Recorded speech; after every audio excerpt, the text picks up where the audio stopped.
नमस्कार दोस्तों, कैसे हैं आप लोग। एथिक्स और इंटीग्रिटी ये बहुत मैटर करती है हमारी सिविल सर्विसेज में।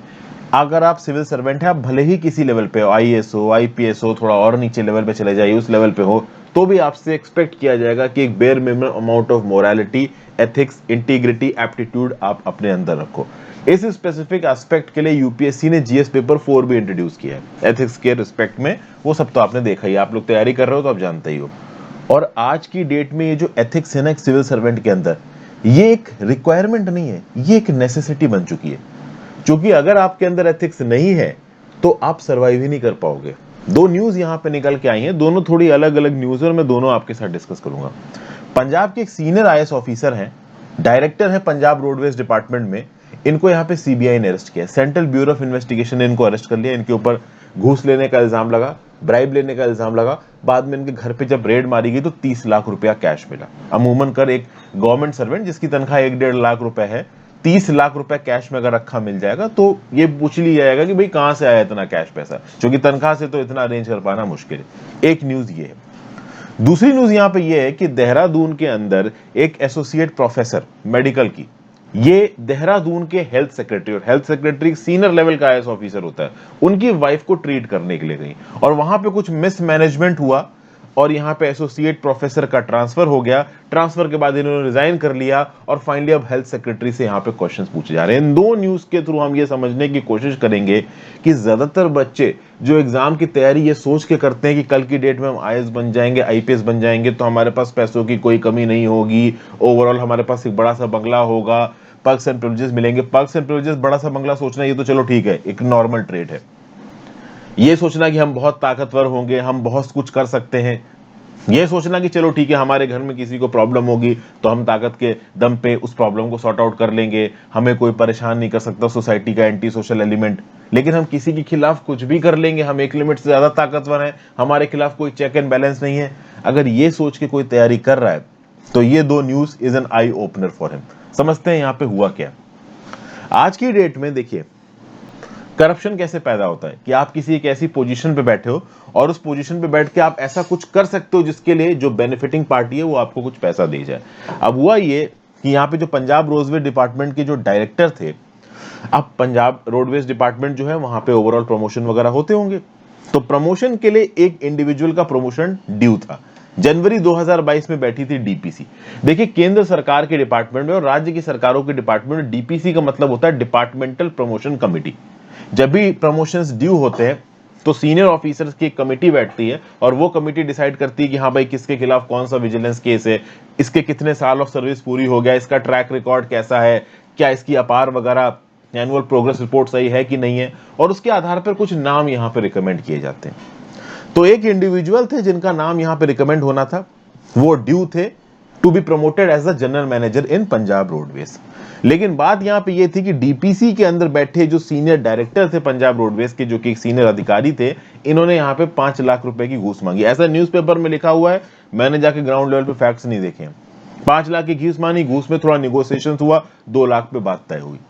लेकिन जिस पर्टिकुलर इंडिविजुअल का यहाँ पे प्रमोशन होना था, जो कि यहाँ पे घूस देने के लिए तैयार हो गया था, उसने जाके सीबीआई से कंप्लेन कर ली।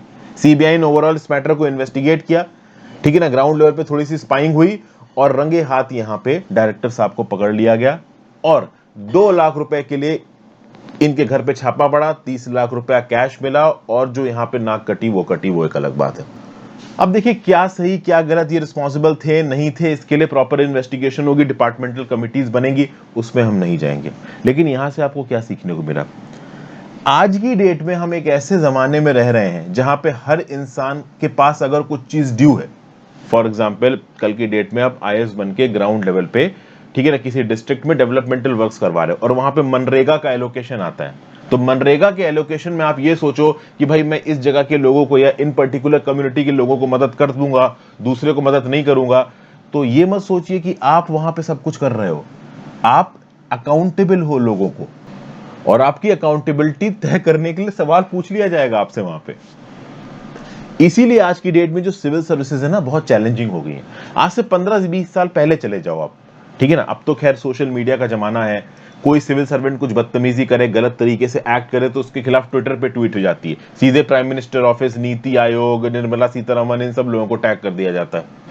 आज से 15-20 साल पहले ऐसा नहीं होता था, तो कई बार ऐसी कंप्लेन सुनने को मिलती थी, लोग काफी परेशान होते थे कि भाई सीनियर ऑफिसर्स उनके साथ गलत तरीके से एक्ट कर रहे हैं। लेकिन आज की डेट में ऐसा जमाना नहीं रह गया, और ये पर्टिकुलर ट्रेंड आपको इस पर्टिकुलर न्यूज से भी पता चलेगा। ये न्यूज भी थोड़ी सी इंटरेस्टिंग लगी मुझे। हालांकि देखिए, मैं यहाँ पे ओवरऑल, आप सिविल सर्विसेज से तैयारी कर रहे हो, आपका एक एटीट्यूड डेवलप करने की कोशिश कर रहा हूँ, यहाँ एग्जाम्स पर्सपेक्टिव से कुछ नहीं है, बट कभी कभी कुछ इंटरेस्टिंग वाक्य आपको बताने में मजा आता है। जैसे फॉर एग्जाम्पल हुआ ये कि गवर्नमेंट दून मेडिकल कॉलेज, ये जो देहरादून में है, इसकी एक डॉक्टर है, डॉक्टर निधि उनियाल, ये एसोसिएट प्रोफेसर भी हैं। तो आपको पता है जो डॉक्टर्स होते हैं वो जो मेडिकल स्टूडेंट्स होते हैं उनको जाके लेक्चर वगैरह भी देते हैं मेडिकल कॉलेजेस में। अब हुआ ये कि जो हेल्थ सेक्रेटरी हैं देहरादून के, उनकी वाइफ की तबीयत खराब हुई होगी। अब हेल्थ सेक्रेटरी तो अपने आप में बड़ा इंडिविजुअल हो गया ना, तो ओवरऑल उसने ग्राउंड लेवल पे किसी को बोला होगा। तो ये निधि डॉक्टर साहिबा और अपने 3 असिस्टेंट्स के साथ हेल्थ सेक्रेटरी साहब के घर पे चली गई उनकी वाइफ को ट्रीट करने के लिए। अब वाइफ की तबीयत खराब होगी, हो सकता है तबीयत खराब में आदमी का दिमाग खरोपता है, परेशान होता है, तो जो बीपी मशीन होती है, ब्लड प्रेशर की मशीन होती है, उसको लाने में थोड़ा डिले हो गया। तो जो हेल्थ सेक्रेटरी की वाइफ थी वो डॉक्टर्स के ऊपर चिल्लाने लगी, उनको उल्टा सीधा बोलने लगी। डॉक्टर्स ने वहां पे प्रोटेस्ट किया और शायद यहाँ पे डॉक्टर्स नाराज हो गए और जो निधि उनियाल थी वो जगह छोड़ के वापस आ गई अपने हॉस्पिटल में और उसके बाद पढ़ाने चली गई। हो सकता है वहां पे कुछ कहासुनी हो गई हो। एसोसिएट प्रोफेसर और ओवरऑल एक मेडिकल डॉक्टर की अपनी एक गरिमा होती है। हेल्थ सेक्रेटरी की वाइफ ने ऐसा कुछ बोला जिससे कुछ झड़प सी हो गई और निधि उनियाल वापस आ गई। बाद में निधि उनियाल के ऊपर ऐसा बोला जा रहा है कि प्रेशर डाला गया कि आप हेल्थ सेक्रेटरी की वाइफ से जाके माफी मांगो। इन्होंने माफी मांगने से मना कर दिया और बाद में हुआ ये कि इनका ट्रांसफर कर दिया गया। देहरादून के हॉस्पिटल से निकाल के इनको अल्मोड़ा के हॉस्पिटल में ट्रांसफर कर दिया गया। अब जैसे इनका ट्रांसफर आया, निधि उनियाल ने मार दिया रेजिग्नेशन, और रेजिग्नेशन के साथ एक चिट्ठी लिख दी निधि उनियाल ने, किसको? चीफ मिनिस्टर ऑफिस को, हेल्थ मिनिस्टर को यहाँ पे एड्रेस कर दिया।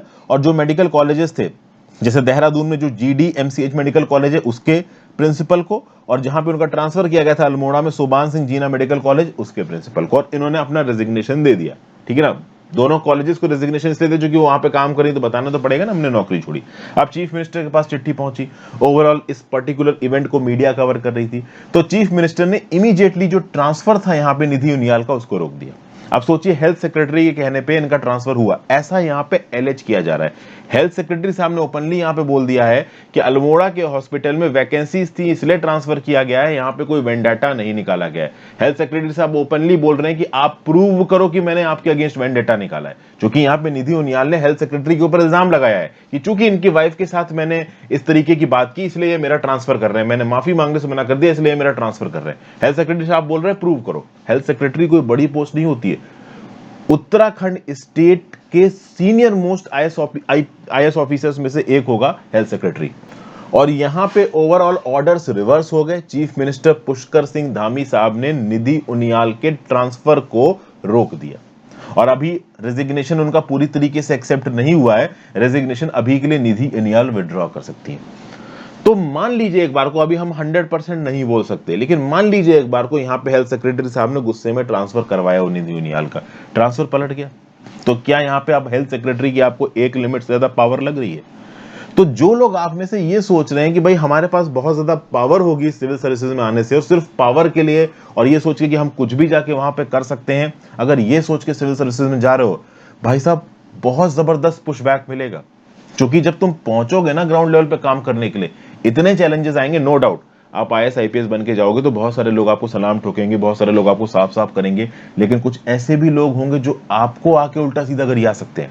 आप DM हो, आपके ऑफिस में कोई घुसा, चीफ मिनिस्टर ऑफिस से आया और उल्टा सीधा आपको सुनाने लगा, ज्यादा आप कुछ बोल नहीं पाओगे। हो सकता है आपके सबऑर्डिनेट्स के सामने आपको उल्टा सीधा चिल्लाने लगे, कई बार ऐसा हो जाता है। ग्राउंड लेवल पे फंक्शनिंग बहुत चैलेंजिंग होती है, इसीलिए इंडियन एडमिनिस्ट्रेटिव सर्विसेज में बेस्ट एडमिनिस्ट्रेटर्स चूज किए जाते हैं जो प्रेशर की सिचुएशंस में सारी पार्टीज को मैनेज करके ग्राउंड लेवल पे प्रैक्टिकल सॉल्यूशन ढूंढ सकें। और यही एटीट्यूड आपका होना चाहिए। और इसी एटीट्यूड को चेक करने के लिए एक तो GS पेपर 4 है आपका UPSC मेंस का, दूसरा होता है इंटरव्यू। इंटरव्यू के समय पे इस प्रकार के बहुत से एस्पेक्ट्स आपकी पर्सनालिटी के चेक किए जाते हैं, आपको पता भी नहीं चलेगा, लेकिन इंटरव्यूअर किसी ना किसी क्वेश्चन में ये चीज आपसे चेक करने की कोशिश जरूर करेगा। और अगर उससे जरा सा भी लगा कि आपके एटीट्यूड में कुछ भी पावर को एक लिमिट से ज्यादा दिखाने वाला या फिर ओवरऑल पैसे की तरफ लेनी रखने वाला एटीट्यूड दिखता है, आपके नंबर ऐसे खराब करेगा कि यूपीएससी में सिलेक्शन आप भूल ही जाओ। तो अभी से इस प्रकार का एटीट्यूड डेवलप करो कि आप अपनी जॉब से बहुत ज्यादा एक्सपेक्टेशंस लेके मत चलिए और बहुत ज्यादा पैसों के पीछे मत भागिए।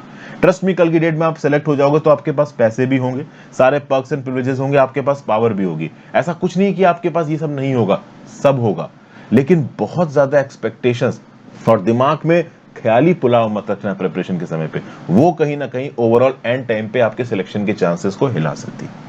आई होप कुछ ना कुछ यूजफुल आपको जरूर यहाँ पे जानने को मिला हो। Thank you for watching friends. ज्यादा से ज्यादा लोग साथ लेक्चर को शेयर करना है, इंस्टाग्राम पे फॉलो कर लो, टेलीग्राम ग्रुप ज्वाइन कर लो। If possible click the join button. Have a great day friends, good bye, ध्यान रखिए अपना।